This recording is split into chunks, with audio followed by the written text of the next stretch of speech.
Como você conseguiu lidar com transtorno alimentar, pânico de palco e crises de pânico estando, ao mesmo tempo, no topo de Hollywood?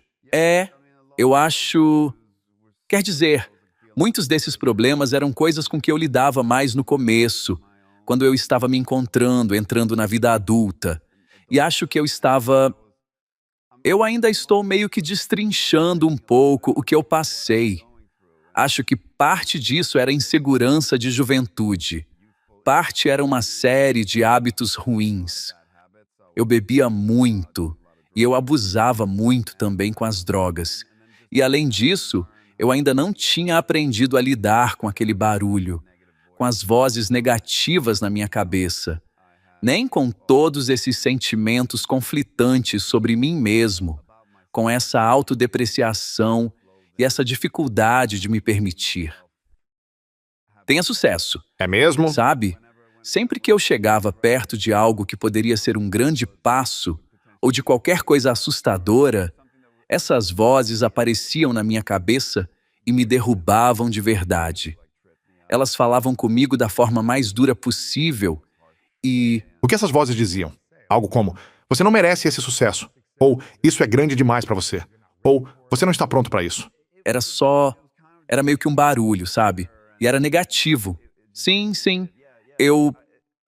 é difícil colocar em palavras exatamente o que elas diziam, mas era uma energia negativa, como se eu fosse fracassar, como se eu não fosse conseguir, como se eu não fosse digno. E sim, eu tinha muito. Na verdade, isso começou antes mesmo de eu atuar. Eu tenho, e ainda tenho, uma coisa chamada pectus excavatum, que é uma pequena depressão no peito. Antes, essa depressão era bem maior. Fiz uma cirurgia corretiva há uns 10 anos. E depois disso, Depois disso, ninguém me pegava de camisa. Mas quando eu era mais novo, eu tinha essa depressão no peito. E era bem... Eles classificam a gravidade de 1 a 10. E acho que o meu era 7,5. Era bem... Seu peito era meio afundado. Era afundado mesmo. E isso afetava a minha postura. Eu ficava curvado, meio fechado para dentro. E acho que a vergonha que eu sentia também piorava isso. Eu tinha essa postura meio assim, e fazia isso de um jeito meio marrento, valentão. Sim, Eu me claro. sentia deformado e tinha muita vergonha da minha aparência. Eu nunca tirava a camisa. Isso foi há 10 anos? Não, isso foi bem antes. Foi quando eu tinha uns 18, 19 anos. Ok, entendi. Até antes, uns 17. 17, 18. E você já estava no meio da atuação nessa época na Suécia, certo? Sim, isso mesmo. Foi na Suécia. E eu levava uma vida bem negativa. Eu saía muito, me metia em confusão, usava muita droga. Meio sem rumo, bem perdido. Aí encontrei a atuação e foi a primeira vez que senti que existia alguma coisa, um potencial de que a vida pudesse ser positiva, que a vida pudesse ser boa, talvez até especial. E aquilo grudou em mim de verdade e eu tive algumas experiências logo no começo, quando criei coragem para tentar entrar numa escola de teatro. Enquanto me preparava para essa escola, eu trabalhava com um ator profissional e tive uma experiência preparando um monólogo de Long Day's Journey into Night. Alguma coisa encaixou de um jeito muito especial. E depois percebi que foi a primeira vez que entrei em estado de flow. Todas aquelas emoções vieram à tona, e as palavras saíram de um jeito que eu não tinha planejado. Aquilo se conectou com a relação que eu tinha com meu próprio pai e virou uma coisa explosiva. E esse professor, ou ator, foi a primeira pessoa que realmente me incentivou. Ele disse, olha, você poderia fazer disso a sua profissão se quiser. E aquilo pegou em mim feito um vírus. Eu fiquei completamente obcecado. Você tinha o quê? Entre 18 ou 20? 21. Sério? Sim. Você não tinha feito muito teatro ou atuação? Não. Eu participei de uma série de TV quando tinha 10 anos. Ok. Tive essa experiência de atuar na infância. Depois, isso acabou ficando de lado. Eu só fiz aquilo e tive essa vivência quando criança. E aí, isso meio que desapareceu. Mas eu já tinha uma relação com a profissão, de certa forma. E acho que foi por isso que, mesmo naquele estado ruim em que eu estava, a ideia de atuar Aquela semente já tinha sido plantada bem antes. Aí comecei a tentar entrar nessa escola de teatro e no fim não passei de primeira. Acho que entrei na 4ª tentativa. Uau. Então, esse nervosismo começou e eu toda vez,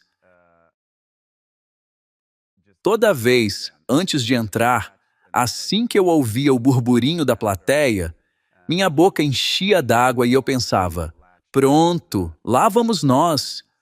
Tudo de novo. Eu já deixava um balde preparado para o pior.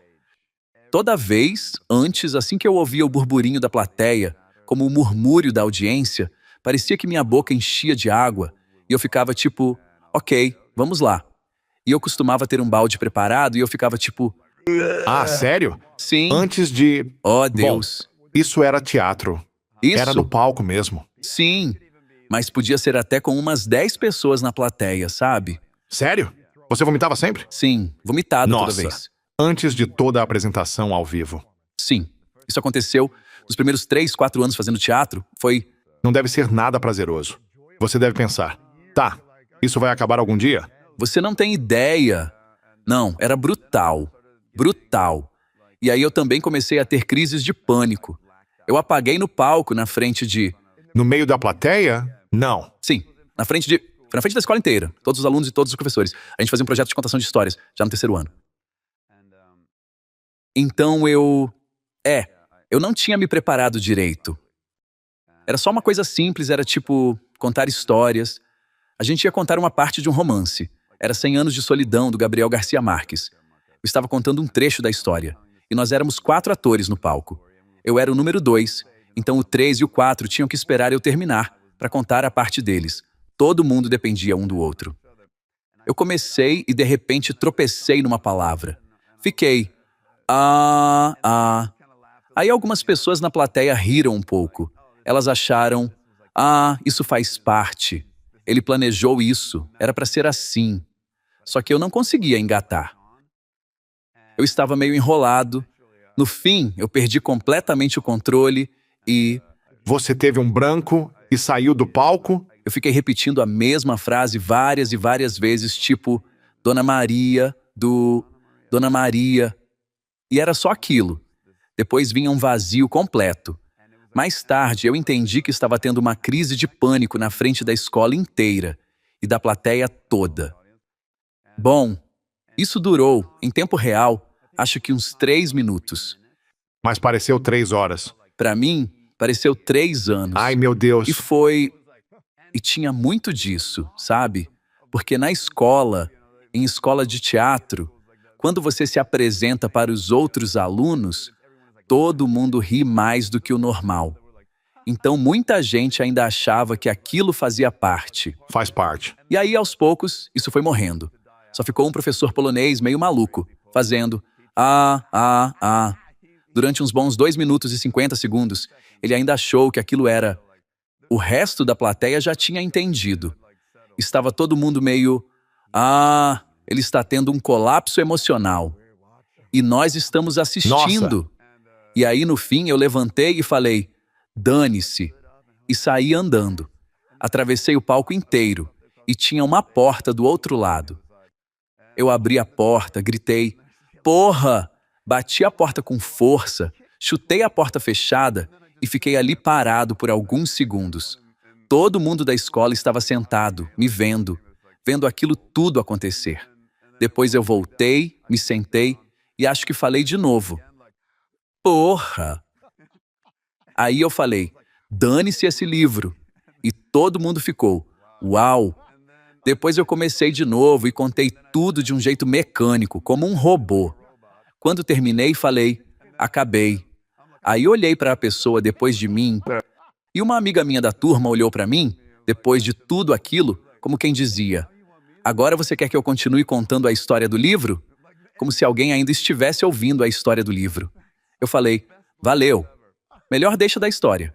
Meu Deus. Parece uma Sim. coisa... Eu nem sei como eu conseguiria me recuperar disso. Emocionalmente. Principalmente com uns 23 anos, no meio dos seus colegas de escola e professores. Parece muito maior Sim. do que realmente é. Dá aquela sensação de... Meu Sim, mundo sim. acabou. Talvez não tenha sido assim Não, pra você, foi mas 100% assim. humilhação total, vergonha total. Sim. Como você aprendeu a construir a carreira que tem sem deixar isso te travar no passo seguinte? Isso acabou virando um momento decisivo para mim. Quando eu olho para trás, para o que talvez tenha diferenciado minha carreira de algumas pessoas com quem cresci e comecei, pessoas que eu achava muito mais talentosas do que eu, isso volta um pouco para esse momento e para a forma como eu lidei com ele. Foi mesmo o grande momento para mim. E a forma Uau. como eu lidei com aquilo. Porque aquilo me jogou num abismo. Foi o período mais sombrio de que eu consigo me lembrar. Parecia que eu estava num abismo, porque eu vinha levando essa vida meio negativa, vazia, sem nenhuma esperança real para o futuro. Eu nem terminei o ensino médio na Suécia. Eu estava lá, mas não cheguei a receber as notas finais. Uau! No último ano da escola, eu aparecia 40% do tempo. Eu já estava meio... Você era meio encrenqueiro. Eu não estava fazendo as escolhas certas. No melhor dos cenários, eu pensava, talvez eu vire bartender e, quem sabe um dia tenha meu próprio bar.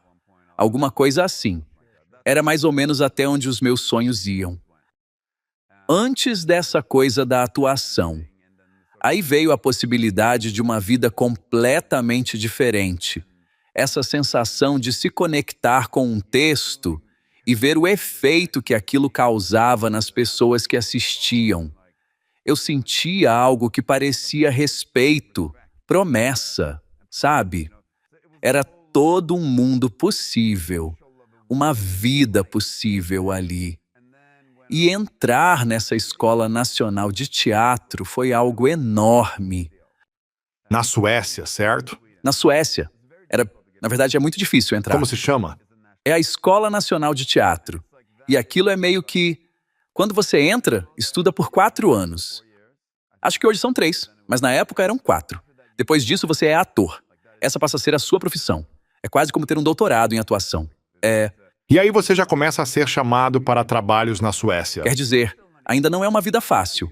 Acho que a média é que 2 anos depois de sair dessa escola, uns 50% estão desempregados. Sim, sim. Então não é como se sua vida estivesse garantida. Mas, aos olhos da sociedade, você é ator. E isso significa algo diferente na Escandinávia e na Europa do que significa aqui. Porque aqui, qualquer garçom de restaurante é ator porque fez 2 locuções em comercial. Lá é diferente. Você sente a essência de uma profissão antiga que exige respeito. É uma coisa... Lá é visto com mais respeito. E você também não diz que é ator se não for. E ser ator significa que você trabalha no teatro, que está regularmente fazendo trabalhos. É como se dizer que você é ator tivesse outro peso. Com certeza. Pelo menos 20 anos atrás. Sim, sim. Não sei, talvez as coisas tenham mudado. Mas entrar lá, todo ano eram umas 10 vagas. É só E isso? tinha algo em torno de 1.000 a 1.500 pessoas tentando. Os testes duravam mais de 2 semanas. Na verdade, 3 semanas. As 2 últimas etapas, a terceira e a quarta, duravam 1 semana cada. Você ficava lá 12 horas por dia durante 1 semana em cada etapa, fazendo vários testes diferentes e tudo mais. Então você foi um dos 10 entre 1.000 candidatos. Nossa! Entrar foi meio... Começou, sabe? Eu estava nesse caminho e as coisas... Eu me sentia bem. Tinha momentos em que a gente fazia alguma coisa e eu pensava... Mandou bem, acho sim. que eu sou bom nisso. Eu sentia de verdade que parte das coisas que eu vivi quando criança e adolescente e a minha personalidade, eu convivi com muitos caras que depois acabaram entrando de vez pro crime Mas ao mesmo tempo, eu vinha de uma casa com muitas mulheres e minha mãe era terapeuta. Eu estava acostumado a falar sobre meus sentimentos. Eu tinha essa mistura na minha personalidade que eu já percebia. Eu podia ser um pouco intimidador e dominante, mas também tinha muita facilidade para ser vulnerável. E eu sentia que essas qualidades serviam muito bem para Sensível, aquilo. sim. Eu conseguia me encontrar em vários tipos diferentes de personagens e, enfim, eu estava naquele abismo porque sentia que alguma coisa dentro de mim dizia que eu não conseguia fazer aquilo. Eu não conseguia, eu não conseguia comer, eu vomitava e agora estava tendo crises de pânico. Era como se a minha estrutura não aguentasse aquilo. Então talvez eu devesse desistir, sabe? E essa ideia, essa possibilidade foi devastadora. Era literalmente como desistir da vida. Era como se sabe, eu nunca tive pensamentos suicidas, mas aquilo foi o mais perto que cheguei de, sabe, parecia desistir de qualquer promessa que a vida ainda pudesse ter. Foi devastador para mim. E acho que justamente porque o peso era tão grande, eu consegui me desafiar de um jeito que nunca tinha. Comecei a pensar, eu não posso fazer isso, não posso desistir, mas também não posso continuar. Não posso continuar assim. Estou tendo crises de pânico. Estou vomitando o tempo todo. Estou vomitando antes de cada. É insuportável, insuportável. Então, o que você faz? Aí comecei a pensar, qual é a pior coisa para essas vozes, o que mais provocaria meus demônios? Qual é a coisa mais assustadora que eu poderia fazer? Logo depois do exercício de contar histórias, o próximo bloco da escola era um projeto autoral. A gente tinha um mês para preparar o que quisesse e, Tipo um espetáculo de monólogo ou cenas, qualquer coisa. sim, mas quase todo mundo viu aquilo como uma chance de dar uma descansada. As pessoas se juntavam em grupos, 4 pessoas fazendo 2 cenas de uma peça grande, e trabalhavam bem nelas. Ninguém estava se desafiando tanto assim. Eu pensei, preciso resolver isso e vou usar esse tempo. Aí comecei a pensar, qual é a pior coisa para essas vozes, essas forças dentro de mim? O que mais provocaria tudo isso? Vamos para a guerra, sabe? Esse era o meu... E a coisa mais assustadora que eu conseguia imaginar era fazer um monólogo. Um monólogo no palco, sem cenografia, sem nada. Só eu num palco vazio. Sem apoio, sem... Nada. Tinha uma peça com título Sarna, que eu tinha visto. Ela foi escrita para 2 atores. O primeiro narrador também é um personagem e o segundo narrador também é um personagem. O primeiro narrador conta a história até certo ponto. Aí o segundo assume.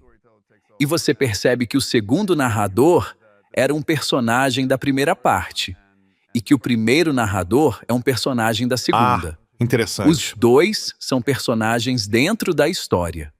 E eu fiz os 2. E eu gostava muito e era bem obcecado por stand-up antigo. Eu era obcecado pelo Richard Pryor e pelo jeito como ele contava histórias. Ele colocava vozes e vida até em objetos inanimados. Ele fazia, sabe? O carro fez... Sim. Sabe? Aí ele dizia, então o cachorro apareceu e fazia, olha, não fica por aí muito tempo, não. Ele vai mexer com você. Ele tinha esse jeito de olhar, sabe? Era uma forma meio de monólogo, de falar consigo mesmo, mas incorporando personagens diferentes. E, por algum motivo, um amigo meu sugeriu que talvez eu fizesse a peça um pouco desse jeito. Aí mergulhei nisso. Comecei a trabalhar nessa peça feito um lunático, feito um maluco. Me concentrei e não fiz mais nada além de trabalhar nela. Coisas ruins virão para você. Esse tem sido o jeito do mundo. Nem precisa falar em karma, porque há muito tempo tentam controlar as pessoas com medo ou culpa. É daí que vem esse discurso. Faça isso e vai para o inferno.